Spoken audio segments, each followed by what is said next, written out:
Los televidentes, entramos ya a nuestro segmento de entrevistas.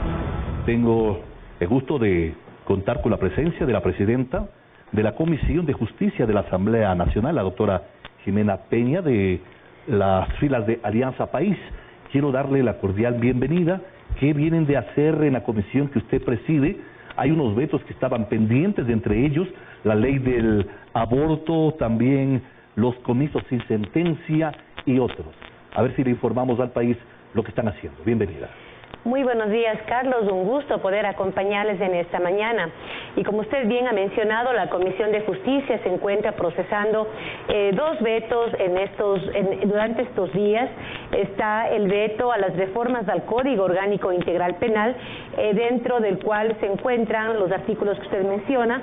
Está en efecto el veto a la figura de comiso sin sentencia, que recibió una objeción por constitucionalidad por parte del presidente de la República, así también una disposición que hubiese permitido la implementación de la reforma al artículo 150, que creaba ciertas excepcionalidades por las cuales una mujer podía interrumpir su embarazo. En estos dos temas, la comisión ha realizado ya el procesamiento de estas objeciones e emitió un informe ya a la Corte Constitucional, en donde pide la ratificación en el caso del comiso sin sentencia y asimismo un allanamiento en torno a la objeción del Ejecutivo, en donde pues se tendría que eliminar esta disposición por no haber sido aprobado el artículo 150. Ahora, ¿por qué hay tanto temor? Varios sectores políticos no coincidieron, y justamente sectores que reclaman la transparencia, que no haya corrupción, etcétera, no estuvieron muy de acuerdo con que se implemente esta disposición del comicio sin sentencia, es decir, quitar a los que han adquirido cosas sin la debida legalidad. De hecho, cuando nosotros aprobamos la figura de comiso sin sentencia, porque fue aprobada, dentro de la reforma habían dos instrumentos importantes de combate contra la corrupción y fundamentalmente de recuperación de lo robado: el comiso sin sentencia, así como también el fortalecimiento de la figura de incautación, que pues hubiese permitido no solamente la incautación de bienes muebles, sino también la incautación de bienes inmuebles con la posibilidad de venderlos durante el proceso judicial. Esta posibilidad alarmó a varios legisladores, porque en efecto se estaba permitiendo la venta de estos bienes incautados sin que haya una sentencia ejecutoriada.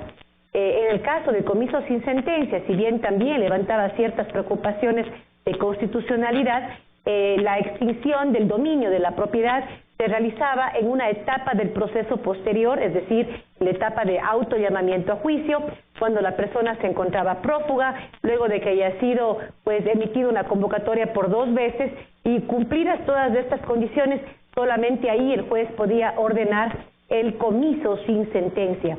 Entre estas dos figuras, la Asamblea pudo haber aprobado las dos. Sin embargo, los legisladores creyeron que lo apropiado era dar paso al comiso sin sentencia y descartar esta figura de fortalecimiento de la incautación, que es una figura que ya existe en nuestro marco jurídico. La visión del Ejecutivo, en cambio, es que el comiso sin sentencia es inconstitucional y vuelve de alguna manera a plantear esta figura de modificación de la incautación. En el proceso de debate que tuvo la comisión, decidió ratificarse en la figura de comiso sin sentencia, y en ese sentido ha sido enviado el informe a la Corte Constitucional para su consideración, y en este momento estamos en espera del dictamen. Ahora, sectores políticos importantes que no están justamente dentro de la participación activa manifiestan con toda serenidad que algo quieren ocultar. ¿Qué es lo que quieren ocultar? Yo creo que la Asamblea Nacional ha dado muestras claras de que estamos enfrentando cierta carencia jurídica que pudiera existir, porque también hay que decirlo, no es que los jueces no tengan herramientas para combatir la corrupción. Por eso es importante mencionar que la lucha contra la corrupción debe ser un esfuerzo integral, desde el ciudadano que percibe un acto de corrupción, que evidencia un acto de corrupción, debe colocar la denuncia. Por ejemplo, en ese sentido, la Asamblea Nacional también ha fortalecido, por ejemplo, o ha protegido al ciudadano que denuncie actos de corrupción. De hecho, dentro de las reformas al Código Orgánico Integral Penal, incorporamos también el proyecto de ley anticorrupción que fuera enviado por el mismo Ejecutivo y fue incorporado en este proyecto de reformas, es decir, también entonces hemos dado protección al denunciante, incluso incentivos para que puedan denunciar casos de corrupción. Ahora, hay algo que también preocupa. Sí, las denuncias están allí, documentadamente, varios ciudadanos ecuatorianos han evidenciado algún tipo de denuncia sobre corrupción, pero los resultados siguen siendo los mismos. No pasamos de la bulla del titular de prensa o de la comunicación permanente a través de las redes sociales. En este sentido, en los países vecinos, por ejemplo, hubieron indicios de corrupción sobre Odebrecht. En Perú están ya 7 o 5 expresidentes detenidos. En Ecuador todavía no pasa nada.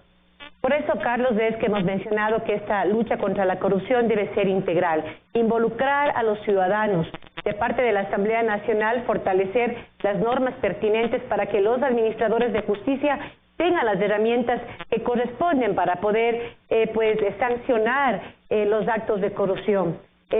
Por su parte, también la función judicial tiene que garantizar que el legítimo, el válido cumplimiento de nuestro marco jurídico a través de la administración de una justicia eficaz, pertinente, que garantice el derecho de las víctimas.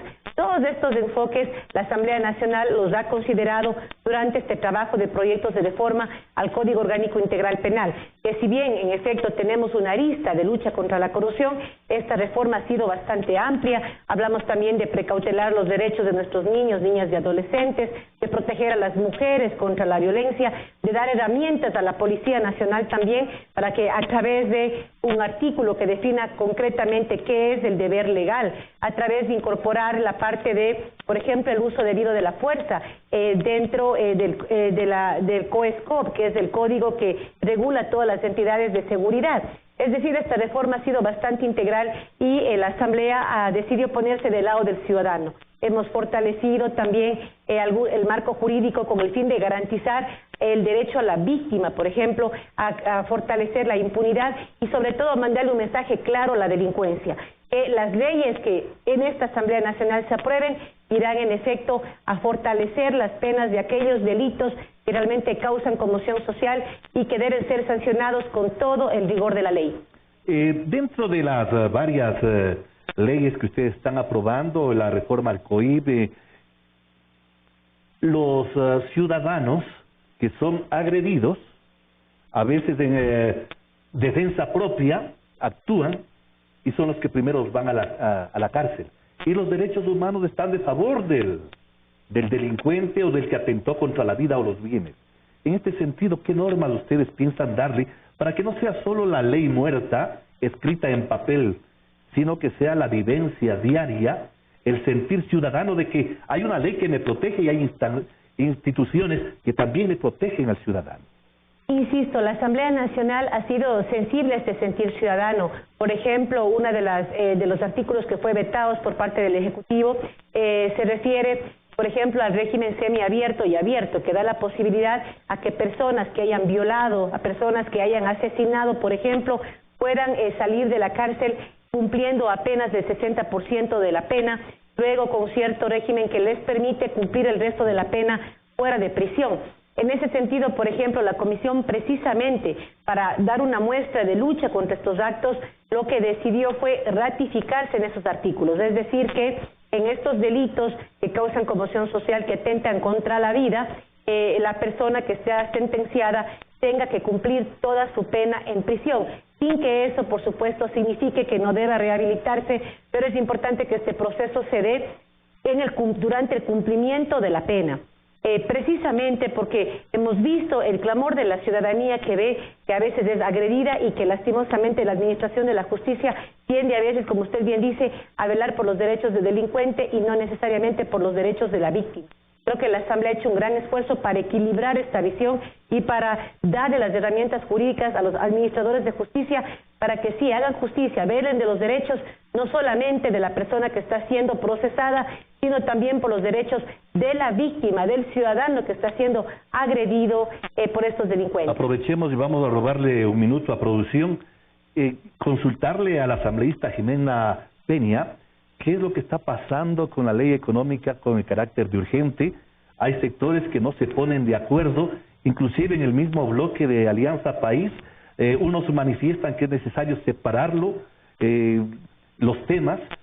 ¿Cuál es el acuerdo? ¿Y el tiempo urge o va a pasar por el peso de la ley que lo llama? En el proceso del debate desde el primer día y nuestros diálogos con las autoridades del Ejecutivo han sido en efecto que pueda separarse las reformas al Código Monetario y al Código de Planificación por las implicaciones y las complejidades de esta reforma y que ameritan tiempo suficiente a través de un procesamiento de reforma de ley ordinario para que la Asamblea pueda debatir a profundidad todas estas reformas. Hemos hecho un llamado el día de ayer a la Comisión para que cumplan con su trabajo y saquen un informe que le permita al Pleno de la Asamblea Nacional debatir este proyecto de ley económico urgente. ¿Hay los votos suficientes? Mire, los votos están bastante complejos porque, claro, hay diversidad de criterios, hay sectores políticos que de manera demagógica dicen que no quieren más tributos, lo cual realmente es impensable. Un país que tiene un problema fiscal requiere de esos ingresos para poder garantizar educación, salud y seguridad al país. Así es que nosotros estamos a favor de que se debata, entendemos la necesidad de apoyar esta reforma, pero a la vez también hemos alertado de la gravedad que significaría que este proyecto de ley entre de manera integral como fue presentado por el Ejecutivo a través del Ministerio de la Ley. Este proyecto de ley tiene errores muy importantes que deben ser corregidos, que han sido reconocidos incluso por el mismo presidente de la República. Por eso es fundamental que la Comisión emita un informe que le permita al Pleno de la Asamblea Nacional realizar los correctivos necesarios y ojalá por responsabilidad con el país tener los votos que se requieren para la aprobación de este proyecto de ley. Bien, quiero agradecer a la asambleísta Jimena Peña por estos importantes comentarios y noticias que le da al país, de la función que realiza en su comisión y del conjunto de actividades que se dan en la Asamblea Nacional. Con María José, vamos enseguida.